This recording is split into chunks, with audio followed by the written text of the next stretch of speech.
Ambassador, thank you very much for this opportunity to interview you. As I told you, we call it the FVR Oral History Project. We've identified initially about 100 people, which is now about 150, from various timelines of FVR's life. And you would probably fall in to that period shortly before he became president, up to well, the time that he bowed out of the presidency in '98. So let's start with, do you still remember that first meeting and the first impression? Actually, I don't recall when I first met Okay. former President Ramos. But I do remember that he was then head of the Philippine Constabulary Forces. This was during the Marcos period. Yes, yes. And before that, I had served in Romania with his sister, former Senator Leticia Siani. And I got to know the family somewhat. But my first real contact with him was after the revolution. Oh, okay. And during the revolution, I guess we were the first in the foreign service. I was then Consul General in Hawaii. Hawaii. And we were, I think, the first to declare that we were no longer recognizing President Marcos, and we were shifting our services and loyalty to the new president. We did not mention who the president was going to be at the Because time. you weren't quite sure. Yeah. It was fluid. several days before it became clear. Yes, yes. But we were quick. What I remember was receiving a call from Washington, D.C. saying, "Hey, Rabe, organize a press conference in the morning." This was 5 a.m. in the morning. And declare that the Philippines is safely in the hands of President Marcos. Everything is under control. And I said, "Why?" And then the caller said, "Because Ramos and Enrile are now encamped in Camp Crame, I think. And they're saying they're no longer loyal to the president, they're withdrawing support, etc. And in effect, they're already rebelling against the president." And I sort of replied to Washington that, "Okay, I will organize a conference here, but I'm going to say the opposite. I'm going to say I am with the rebels." And we did organize. By 8 a.m., the consulate was full of reporters. My staff had been called and joined me by 6 o'clock.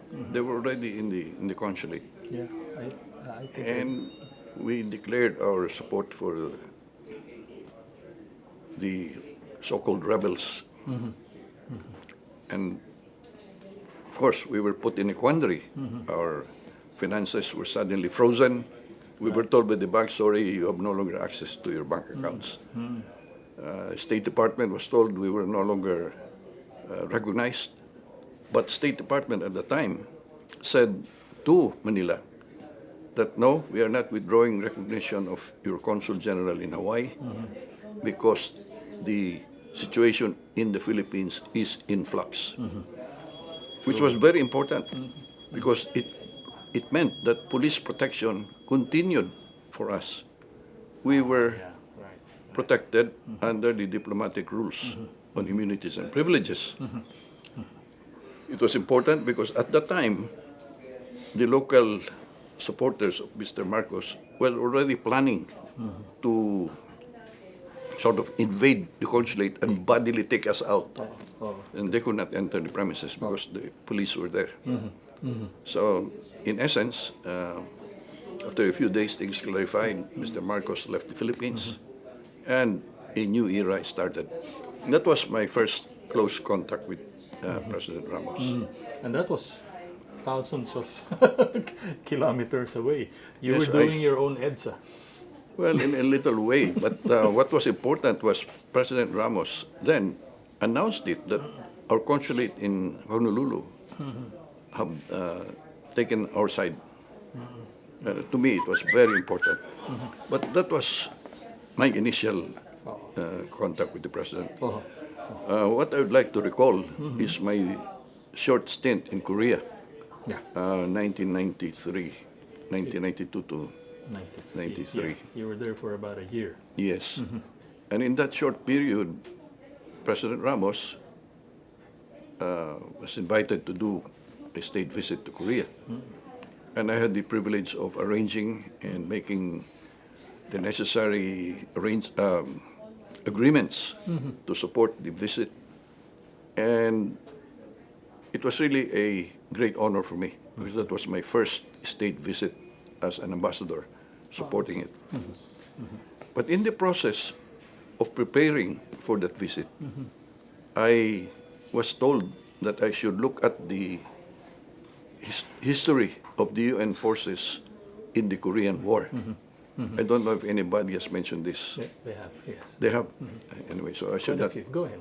Well, anyway, I chanced on the volume which contained an episode, chapter on President Ramos. A chapter dedicated specifically. Yes. As far as I recall, it was something like the Battle of Erie Hill. Apparently, the UN forces were deployed on flat land, and there was a hill which was occupied by enemy forces, and they were taking pot shots at the UN forces. The UN commander of these forces then in that area, who was an American general, ordered President Ramos, who was a young lieutenant, to gather a small force of maybe 90, 80 people, mostly Filipinos of our combat team, with some sprinkling of Americans, to go up the hill and take the hill away from the enemy. And what I read was that our Filipino troops, led by President Ramos, went up the hill under cover of darkness, and at the break of dawn, they attacked. It was close combat, hand-to-hand fighting. Wow. And it was all watched by the American commanding officer, who was looking through his binoculars at the fighting. In short, the hill fell after a brief firefight, not brief, maybe a couple of hours. And when the president, then the lieutenant, came down, he was given an on-the-spot promotion by the American general as head of the UN forces in that area. So it was a big thing. I mean, I thought, hey, my president is a real hero.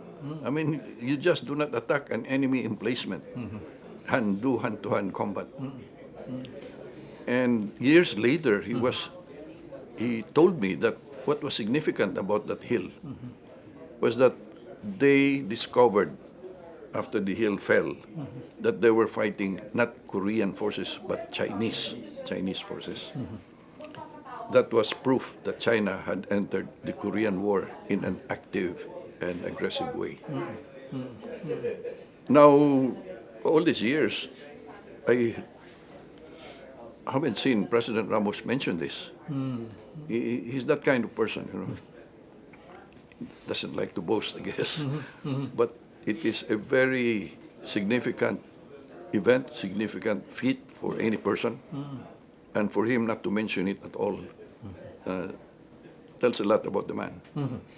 That actually, both his feat in arms during that particular engagement, and that he has remained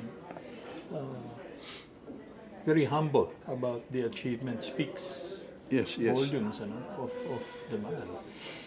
And if I remember correctly as well, to this day, he remains very well respected and held in high esteem by the Republic of South Korea. Yes, very much so.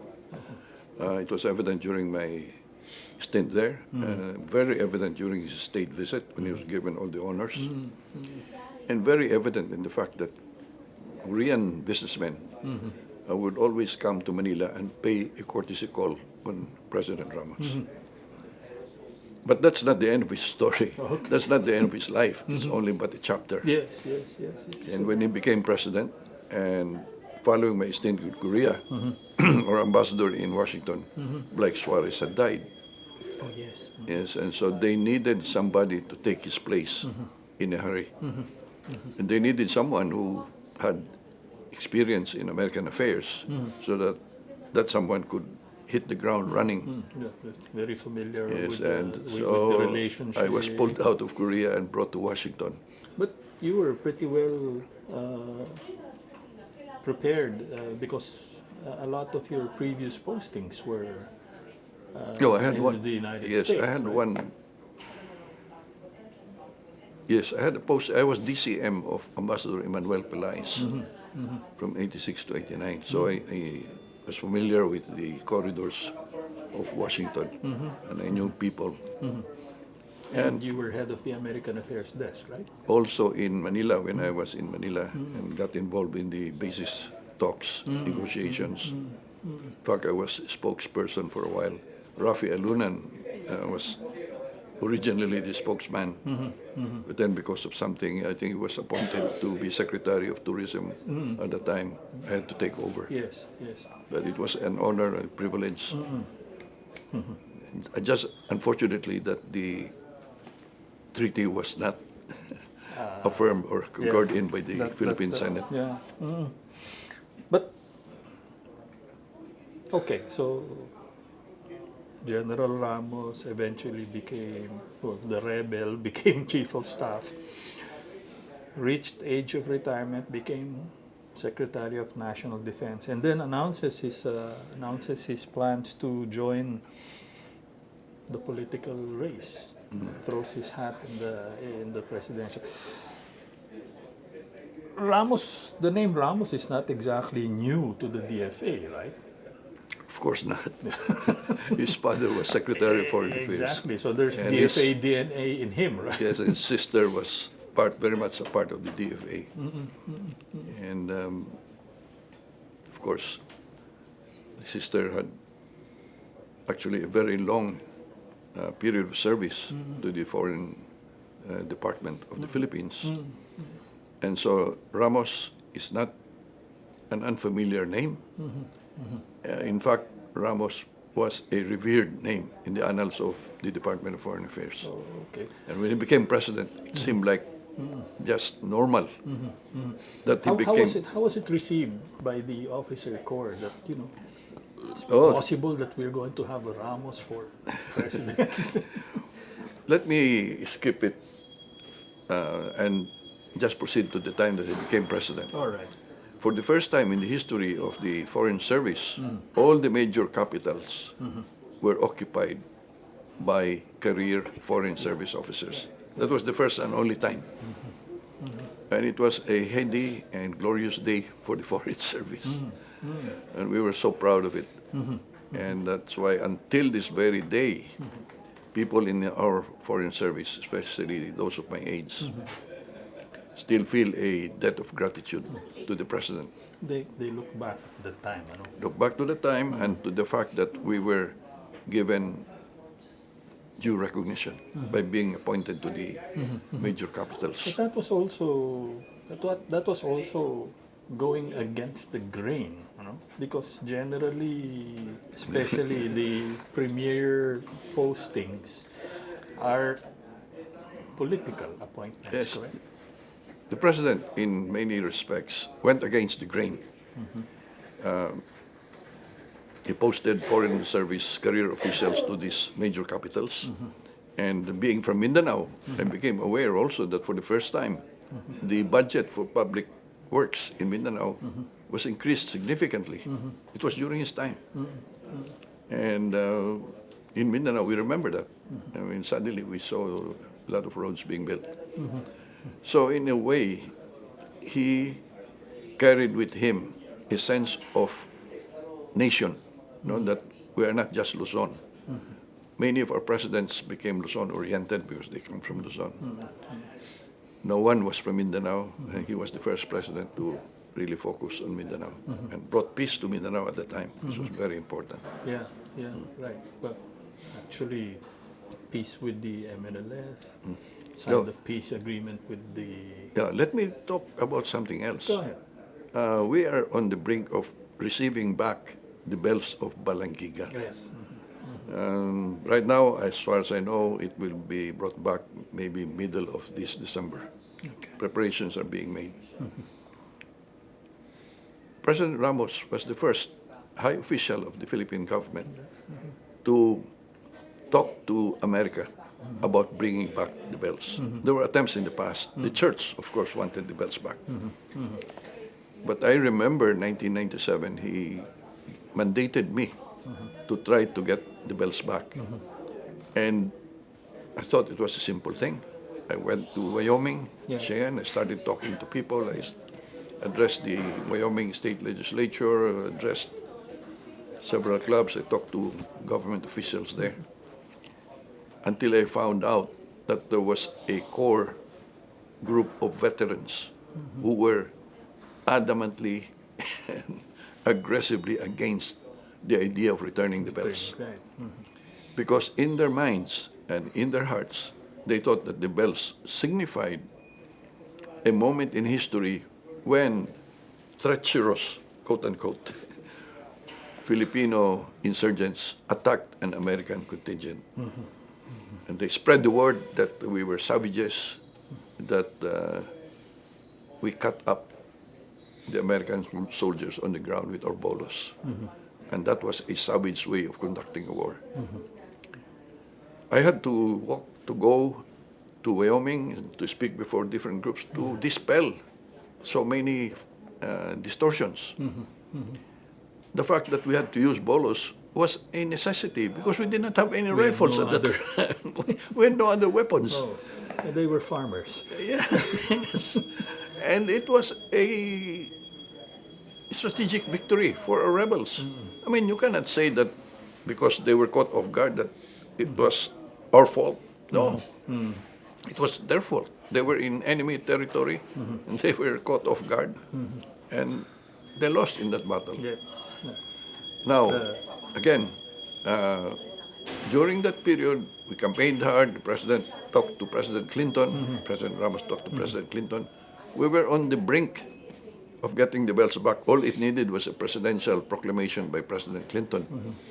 When suddenly a Wyoming senator named Senator Craig Thomas filed a bill in Congress which said that no U.S. artifacts or war booty enshrined in any memorial can be returned or taken out of that memorial unless with the approval of the U.S. Congress. Yeah. And that had a chilling effect on the attempt by the U.S. administration to give it back. And that stopped the process. And that bill by Craig Thomas passed. Yeah. It became part of the National Defense Appropriation Act of the United States. And it kept being renewed and renewed until recently, when a group of American friends of the Philippines who had served in the Philippines, who took it upon themselves to campaign. The point was that during my time, it was a foreign government that was campaigning to get it back.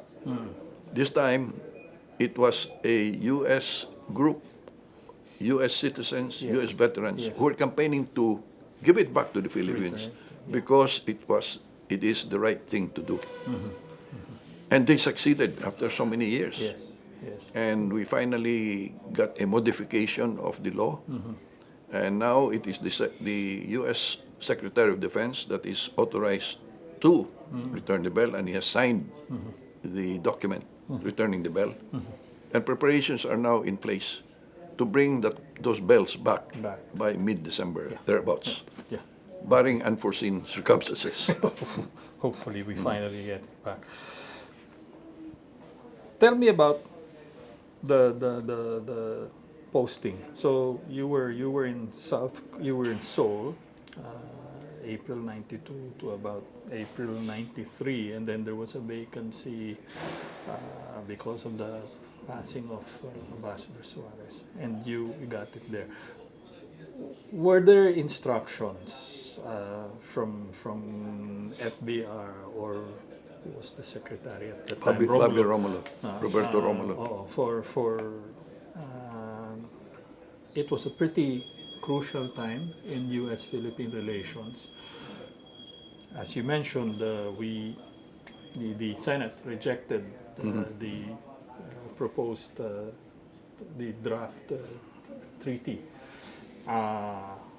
and we were so No, we suddenly Philippine-U.S. relations were at its lowest ebb there you are. following their departure from Subic and Clark, because the United States saw it as an act of ingratitude on the part of the Philippines to drive them out of these two bases. Right, right. And when I arrived in Washington, the doors were closed, especially in the Pentagon. The defense side of the U.S. government refused to accept even visits by me. I mean, just to, were it not for the fact that President Ramos had on his side friends from his West Point days who were also part of the U.S. government or who were part of the U.S. business establishment. These guys helped to reopen the doors, Oh, all because of their friendship with President Ramos. so he's being a former cadet Yes, and the served very well. relationships. Yes, yes.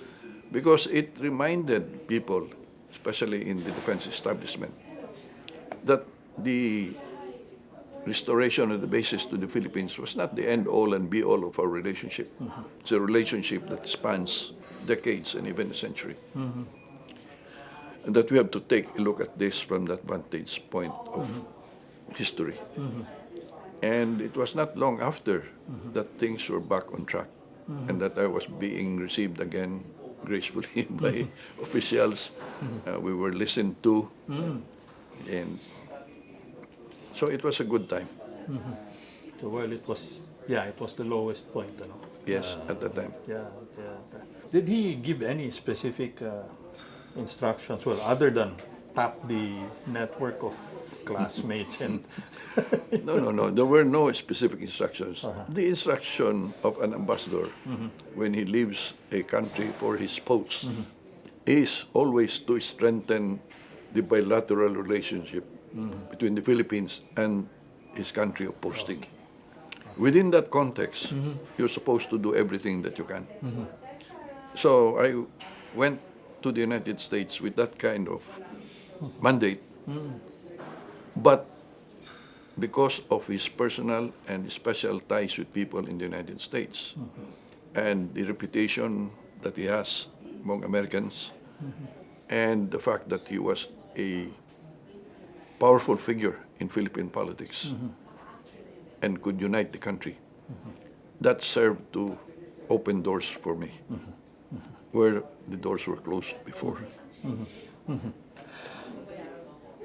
so that was U.S.-Philippine relations. Could you give us an idea of where our foreign relations were at that time upon the assumption of FVR as president? You know, you're asking me a question that probably Might be too long. So let me focus on a few areas. It's not too long. I'll just put it this way. We were a country struggling to find our identity. Okay. And up to that time. And our identity abroad, our image abroad was not that positive. Okay. We had brownouts. The economy was in the doldrums. We had insurgencies. And in effect, it was not a positive image for the country. Okay.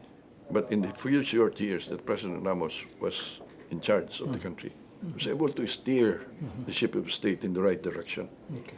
Suddenly the brownouts disappeared. Suddenly the economy started to grow. And were it not for the Asian crisis of 1998, we would have really taken off. Taken off. Yeah. You're right. Terrific summation. Really. So I guess also, given how you explained the mandate of a diplomat when sent on a foreign posting. It really helped, I guess, that boosting the morale. That all the key postings were career. Yes, it boosted the morale of the Foreign Service Corps. But mind you, I'm not saying anything negatively about political appointees because they also serve the country very well. And many of them bring special talents to the post. But at the time when President Ramos was president, I think it was just right that the main posts were being held by career people because President Ramos represented the career service in Philippine government. And so we were part of this general picture of a country being run professionally. Okay, okay. Would you say that he was more focused in one area rather than the other? Okay, so quite clearly, it was to rebuild the relationships with the U.S. But he also made a lot of focus on ASEAN, right? No. Let me put it this way. President Ramos had a very wide grasp of international affairs. Okay. At the time, he could already see that while America was predominant, and it was going to be predominant for many years to come, that we needed to have an anchor in Asia. All right. And to him, that anchor was ASEAN. And so he conceptualized the sub-regional grouping in the south, IAGA. the BIMP, IAGA, yes, which became a symbol of the, let us say, person-to-person relationship between the countries. Because at the BIMP, IAGA level, we were dealing with personal friends, with business partners in the other areas. We were dealing at that level. So that BIMP IAGA idea continues up to today. It is not earning headlines, but it is there. It is helping people-to-people relationships to develop among the countries covered by that sub-regional grouping. Yeah, I remember I was there when it was launched. What about the focus? Any specific focus areas with the U.S. relations? PhilAms, veterans. You already mentioned the Balanginga Bells. PhilAms. Our community in the United States is the largest actually that we have abroad, in the sense that they are in the millions, maybe 3 million now. If you look at the Middle East, maybe there are more Filipinos there, but this is as part of several countries. But this is only in one country we have 3 million Filipinos. And our Filipino community, true to our nature, it's not easily united. It's very difficult to put Filipinos together. They have organizations, community associations. But before long, they would splinter because the one group would lose to another group in an election, then they'll form another group. I used to say, we Filipinos are very good in math. We do addition by multiplication. So by the time I was there were already some 3,000 Filipino associations and organizations in the United States. And it was a cacophony of voices, and many were politically at odds with their own community because they were people who were Republicans or people who were Democrats. So it needed some kind of unifying voice. Okay. And President Ramos was able to generate that feeling that we should get together.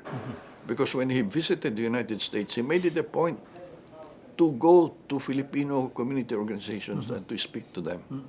And the message was always, we can do it if we are united. We can do it. We can do it. That was his slogan. And it generated the kind of enthusiasm that converted into missions by Filipino community groups, donations, a lot of these payback, quote-unquote, activities that Filipinos in the United States felt they could do for the motherland. And that was the first time that I saw a glimpse that, hey, the Filipinos in the United States can actually get together. And they did actually get together. They started organizing nationwide organizations. You actually just needed someone to gel it all, and I guess that was what FBR was doing. That was he saw as a main task. You know, leadership in a country can, if it's effective and it's focused, it can generate a lot of enthusiasm and support from people. That was what FVR, or former President Ramos, was able to do. Give motivation of the strongest type to our people. I also remember, Ambassador, that FBR was very, he was a stickler for always including engagements with the Filipino community, no matter how many they were. No, you don't say how many. No matter how many they were always in big numbers because he was a draw. He was a very popular president, and he had a way of talking to the Filipino community. He would stand before the community and they would show this stack of papers and say, "This is the draft that my ambassador prepared for my speech tonight." Then he tears it up. But I'm going to talk to you from the heart. That was always very effective with the community. And that caught their attention. Oh, yes, of course. But you really didn't. No, of course, those were just documents that were Expendable. Oh, well, now that you've said it, how many... he was there in 93, if I remember. 95. Clinton came over in 94. I remember he also attended the General Assembly in 95 in yes. New York. And then Clinton came over in 96 and then again in 97. How many times did FBR...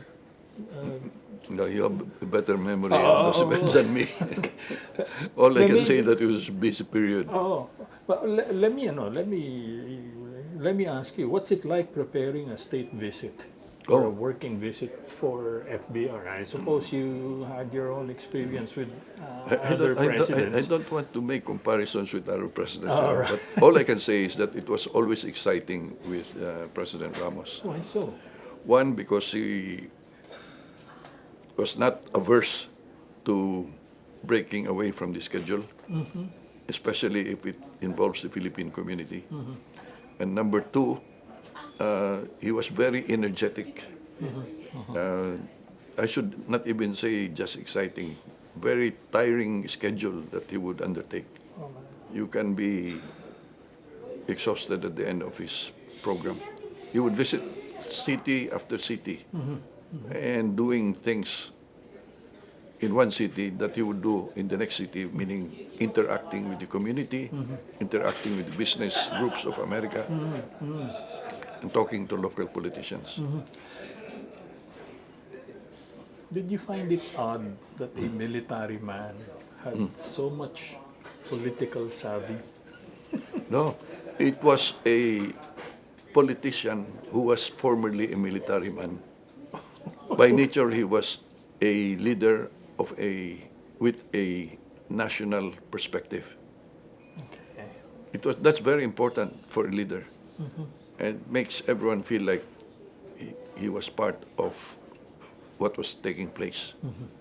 It was not because you were Ilocano or you're Tagalog or you're from Mindanao. We were all part of the same movement. Yeah. And it was a good feeling. Yeah, he had a way of doing that. Yes, you take a look at his cabinet then. He represented all peoples from all regions. It was a very broad individual expertise in their on their levels and in their fields, ano. Okay. Naabutan mo ba yung CSW niya? What is CSW? Completed staff work. Yes, of course, of course. All I can say is that you can hear him express his frustration or anger when people were not up to his standards. But the good thing about the president is that when he berates people for failing to do what is needed, that he would always pat them on the back afterwards. There were never any hard feelings afterwards. And it was a good feeling for people who were part of his team to see that things actually were moving. He had a very good team around him, mainly military people who were very good at organization. And I can attribute many of the smooth operations of his state visits to the fact that he had this group with him. He brought that with him, no? Yung discipline, Yeah. I guess management, leadership. Well, and, the military is very good at management and coordination. yeah, the time and motion thing. But he also brought with him that national perspective. Yes. Yes, yes, yes. I remember it took him about 5 minutes to finish all his greetings in the different. Yes, If you remember. yes, yes. The other thing was, I think during that time also, it was not just selling, establishing relations and bringing, making it at best possible levels with country to country, but if you remember, I guess also because of the Contemplacion case, he wanted the foreign offices to, focus on welfare and protection of especially the migrant workers. Can you tell me about that? Reshaping the. We had a different atmosphere in the United States. Remember, most of our people in the U.S. are not migrant workers. They're actually immigrants who have gone there, who have worked there, established their families in the United States. In effect, many of them, or most of them, were American nationals or citizens. The situation, let's say, in Southeast Asia or in the Middle East, where we have migrant workers who are temporarily there and who are under contract and who are doing largely menial work at the time, was different. So I really cannot speak for that kind of situation. Okay. Let me get back to Blake Island in '93 was the first, Clinton's way of reviving APEC. No? But I guess FBR deciding that the Philippines become a strong player in both ASEAN and in the APEC. APEC, yes. And for the U.S., if I remember right, he was tapping on economic, technical cooperation, trade and investment liberalization and facilitation. It's basically selling the Philippines. He would, if you remember, during his visits, he would say, "I am the country's #1 salesman, and this is how we should." Your insights into his mind on that particular. He was ahead of his time then. He could see that the Philippines cannot be an island unto itself, that we have to be part of a global community. And being part of a global community opens up opportunities for business, for endeavors that will bring up people, as they say, that will raise all boats in an economy. And so he was an advocate of liberalization, freer trade, and, let us say, freer a freer regime for foreign investments in the Philippines. That was very important because as a country, as an island country, we had sort of developed a mindset of insularity. I don't know if I'm saying it correctly. But this insular attitude actually prevented us from developing faster than we could have. So he had to open up that mentality in the Philippines so that we could be more attuned with what was happening in the world and that we could be interconnected with the rest of the world, which is very important in terms of economic development. What was the reception of the U.S. to, FVR liberalized, opened up? That was the time when broke up all when U.S. investments came to the Philippines in a very rapid way. Remember the power crisis? Which companies came first to the Philippines to establish power companies to restore the energy sector and keep the economy alive? These were American companies. And he turned a negative into a positive, ano? Instead of saying we don't have power. Yes, Diba? it became an investment We have opportunity. openings in the power industry, you want to invest. Yes, yes. But of course, it had its negative effects later on. Yeah, yeah. Because we sort of enticed them with this offer that you produce the power, we'll pay for it. Take a pay. And then when the projections of economic growth did not reach Yeah. expectations, we became sort of obligated to pay for power that we were not using. But those were things that could be adjusted, and they were adjusted. By the end of his administration, what was the perception of the U.S. of Of the the Philippines? Oh, From sick man, I guess, to what were we after? From sick 6 man years. to a country that the United States could be proud of, to have as a friend and as a former quote-unquote colony. Suddenly we were in the radar screen of Washington, D.C. And I remember 1998, I think that was the centennial celebration in the Philippines. We had a very big celebration in Washington, D.C.